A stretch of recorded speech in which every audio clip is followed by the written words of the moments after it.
বিসমিল্লাহির রহমানির রহিম। আসসালামু আলাইকুম। কেমন আছেন আপনারা সবাই? আশা করি অনেক ভালো আছেন। আমি রুজিনা কুকিং অ্যান্ড ব্লগ থেকে আজকে অসম্ভব মজার এবং অনেক সুস্বাদু একটা রেসিপি নিয়ে, একদমই ইজি একটা রেসিপি নিয়ে আপনাদের সামনে হাজির হলাম। তো আমার আজকের রেসিপি গরুর জিহ্বার মাংস ভুনা। একদমই ইজি আর খেতে অনেক সুস্বাদু, অনেক টেস্টি।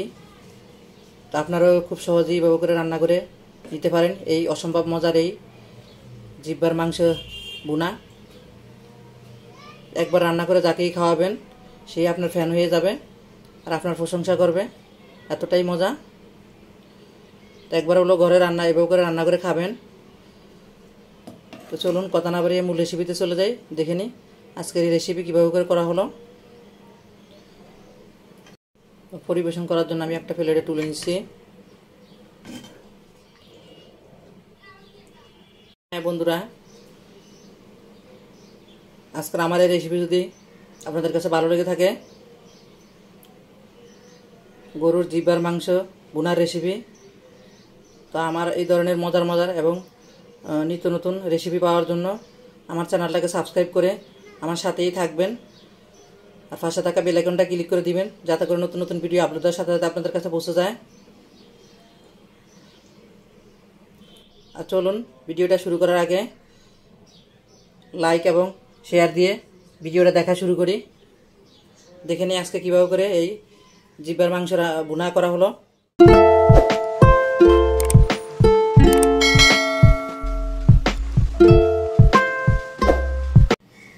জিহ্বাটাকে প্রথমে আমি একটু সিদ্ধ করে নিব। এটা পরিষ্কার করার কিছুই নেই। এটা যে মাংসের দোকান থেকে জিহ্বাটা আনছে ওনারা খুব সুন্দর করে পরিষ্কার করে দিয়েছেন। তো আমি পরিষ্কার ছাড়াই আনতে বলছিলাম, তারপরও ওনারা পরিষ্কার করে দিয়েছে। যাই হোক, আমি অন্য একটা ভিডিওতে জিহ্বা পরিষ্কার করা দেখাবো। তো আজকে আর পরিষ্কার করা দেখাবো না, আজকে কীভাবে ভুনা করবো সেটাই দেখাবো। এখন আমি জিহ্বাটাকে একটু সিদ্ধ করে নিব হালকা করে। আসুন লাইক এবং শেয়ার দিয়ে এবং সাবস্ক্রাইব করে ভিডিওটা দেখা শুরু করি। দিব আমি এখানে পানি দিলাম, এখন দিয়ে দিব ঢাকনা। আজকে জিহ্বা রান্নার রেসিপিটা সম্পূর্ণ আমার মায়ের হাতের রেসিপি। তো আমিও সবসময় এভাবে করে রান্না করি। এটা কোনো কোথা থেকে নেওয়া রেসিপি না, এটা সম্পূর্ণ আমার মায়ের হাতের রেসিপি। আমি সবসময় এভাবে করে রান্না করি। আপনারা একবার হলেও ট্রাই করবেন। এটা অনেক সুস্বাদু, অনেক মজা। এভাবে করে আপনারা রান্না করবেন আর রান্না করে খেয়ে অবশ্যই কেমন হয়েছে আমাকে কমেন্ট বক্সে কমেন্ট করে জানাবেন। এই তো 1 ফিট 4-5 মিনিট মতো সিদ্ধ করে নিলাম। এখন আরেকটু উল্টাই দিচ্ছি। মোটমাট 8 থেকে 10 মিনিটের মতো একটু সিদ্ধ করে নিলেই হবে, বেশি সিদ্ধ করার প্রয়োজন নেই। জিহ্বাটা একটু সিদ্ধ করে নিলে একটু ভালো, সেজন্য সিদ্ধ করে নেওয়া। কারণ আমি ছোটো থেকে দেখেছি আমার মা যখন জিহ্বা রান্না করতো তখন একটু সিদ্ধ করে নিত, তাহলে নাকি জিহ্বার যে একটা কাঁচা একটা গন্ধ থাকে ওইটা চলে যায়। যাই হোক, তো আরেক ফিট আমি আর 4-5 মিনিট সিদ্ধ করে নিব। জিহ্বাটা সিদ্ধ করে নিয়ে হয়ে গেল। এখন আমি নামিয়ে ফেলবো। নামিয়ে আমি এখন সুন্দর করে এটাকে আমার মতো করে কুটে নিব, ছোটো ছোটো সাইজ করে। আমি আমার পছন্দ মতো শেপ দিয়ে ছোটো ছোটো করে কেটে নিব। আপনারা আপনাদের পছন্দ মতো কেটে নেবেন। একটু ছোটো ছোটো করে কাটলেই ভালো হয়। ছোটো ছোটো করে কাটলে মশলা ভিতরে ভালো করে যায়, খেতেও মজা লাগে, অনেক স্বাদ হয়। সেজন্য চেষ্টা করুন ছোটো ছোটো করে কাটার জন্য।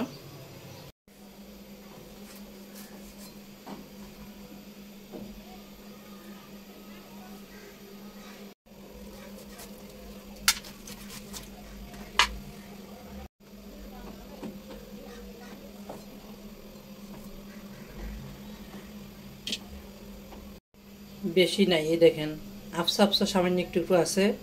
এরকম আমি যখন জিহ্বাটা ছোটো ছোটো করে টুকরা করবো তখন এইভাবে করে কেটে নিব। এইভাবে করে একটু কেটে নিলে হয়ে যাবে।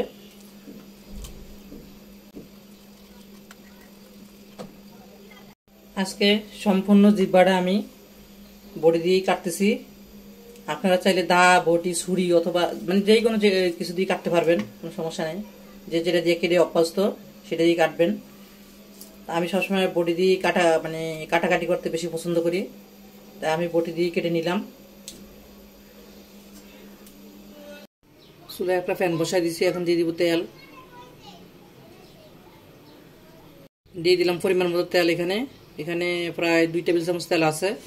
তো তেলটা গরম হয়ে গেছে, এখন আমি এখানে দিয়ে দিব 4-5টা এলাচ থেতলা করে নিছি, আর একটা কালো এলাচ থেতলা করে নিছি, আর এখানে আছে কিছু লং, আর এখানে আছে একটু দারুচিনি এই যে ছোটো ছোটো করে নিছি, আর এখানে আছে 3টা তেজপাতা।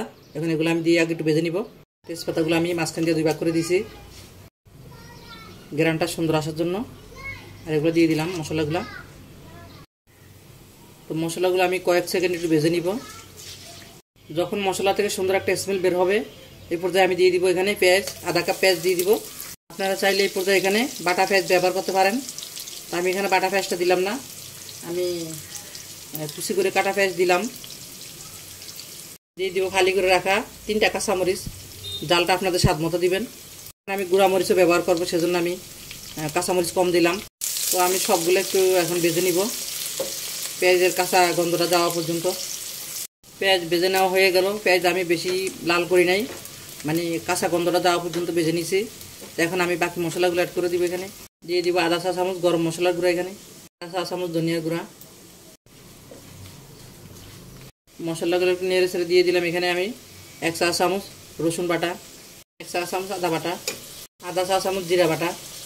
সবগুলো একটু নেড়ে ছেড়ে আমি ভেজে নিব। এখন 1 মিনিটের মতো ভেজে নেওয়া হয়ে গেল। এখন আমি হলুদের গুঁড়া মরিচের গুঁড়া দিয়ে দিব 1 চা চামচ হলুদের গুঁড়া, আধা চা চামচ মরিচের গুঁড়া। জালটা আপনাদের স্বাদ মতো দিবেন। দিয়ে দিলাম স্বাদ মতো লবণ। এখন একটু নেড়ে ছেড়ে ভেজে 1 মিনিটের মতো ভাজবো। 1 মিনিট লাগবে না, কয়েক সেকেন্ড ভাজলেই হবে।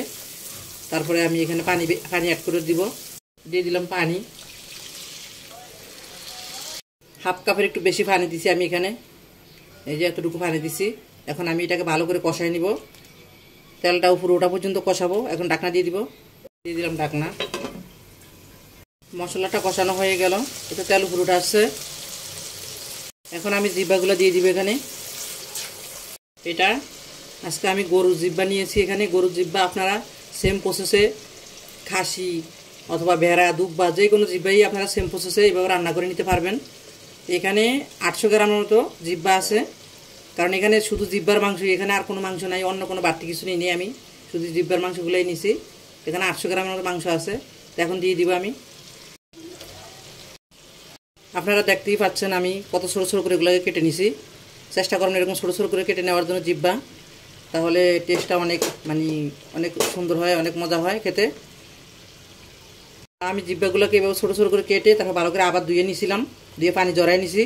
আপনারা চেষ্টা করুন ভালো করে এভাবে ধুয়ে নিতে, কারণ সিদ্ধ করার পরেও কিন্তু এটার ভিতরে অনেক ময়লা থেকে যায়। এখন একটু নেড়ে ছেড়ে আর একটু করে পানি দিব, দিয়ে তারপর ঢাকনাটা দিয়ে দিব জিব্বাগুলো কষানোর জন্য। আমি এখানে 1 কাপ পানি দিয়ে দিছি, দিয়ে এখন নেড়ে ছেড়ে আবার ঢাকনাটা দিয়ে দিব। ভালো করে কষানো পর্যন্ত ফাঁকে ফাঁকে ঢাকনাটা তুলে তুলে আমি একটু নেড়ে ছেড়ে দিব।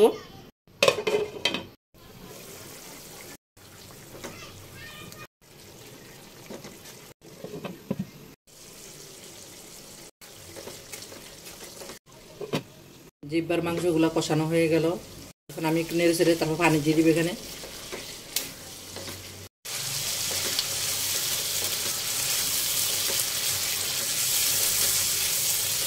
দিয়ে দিব পরিমাণ মতো পানি। কে কতটুকু ঝোল খাবেন সেই আন্দাজ করে পানিটা দিবেন। যদি ঝোলটা পাতলা খান তাহলে একটু বাড়াই দিবেন পানি, যদি একটু শুকনা শুকনা খাবেন তাহলে 2 কাপ দিলেই হবে। আমি এখানে 2.5 কাপের মতো পানি দিছি, কারণ আমি একদম বেশি শুকনোও করবো না, আবার একবারে বেশি ঝোলও রাখবো না, মানে মোটামুটি একটা শুকনাভাবেই রাখবো। দিয়ে দিলাম ঢাকনা। এখানে আর কোনো পানি টানি ব্যবহার করবো না, এই যেই পানি দিয়েছি অতটুকু পানি দিয়ে এই মাংসটাকে আমি সিদ্ধ করে নিব ভালো করে।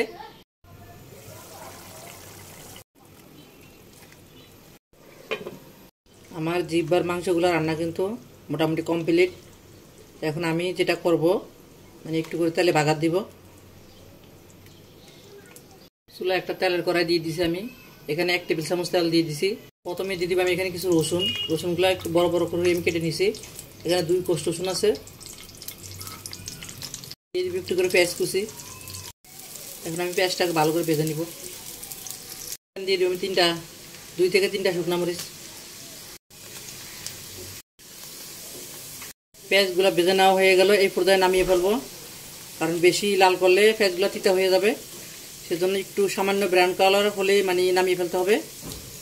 বেশি লাল করা যাবে না।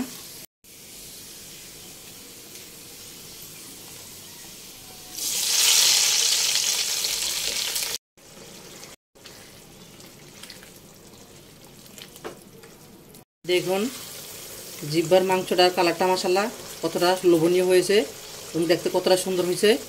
দেখতে যতটা সুন্দর, খেতে কিন্তু মাশাআল্লাহ তার থেকেও অনেক অনেক গুণে অনেক বেশি মজা, অনেক টেস্টি। আপনারা একবার হলো বাসায় এভাবে করে রান্না করে খাবেন। রান্না করে খেয়ে অবশ্যই কেমন হয়েছে আপনাদের রান্না কমেন্ট করে জানাবেন। তা আমার প্রসেস ফলো করে ইনশাআল্লাহ রান্না করবেন, দেখবেন। আশা করি আপনারা বিফলে যাবেন না, আপনাদেরটাও আমার মতো এরকম মজা হবে। আমি এখন 1 মিনিট দমে রেখে দিব। ফিরে আসলাম 1 মিনিট পরে। পরিবেশন করার জন্য কিন্তু একদম রেডি।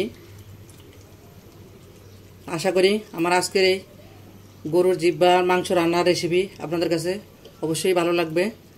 আর ভালো লাগলে প্লিজ বন্ধুরা আপনাদের কাছে রিকোয়েস্ট রইল আমার ভিডিওতে লাইক দিয়ে দিবেন, আর বেশি বেশি করে শেয়ার দিবেন, আর অবশ্যই সাবস্ক্রাইব করে পাশে থাকবেন। ইনশাআল্লাহ বেঁচে থাকলে দেখা হবে পরবর্তী ভিডিওতে নতুন কোনো রেসিপি নিয়ে। সেই পর্যন্ত সবাই সুস্থ থাকবেন, ভালো থাকবেন। আল্লাহ হাফেজ।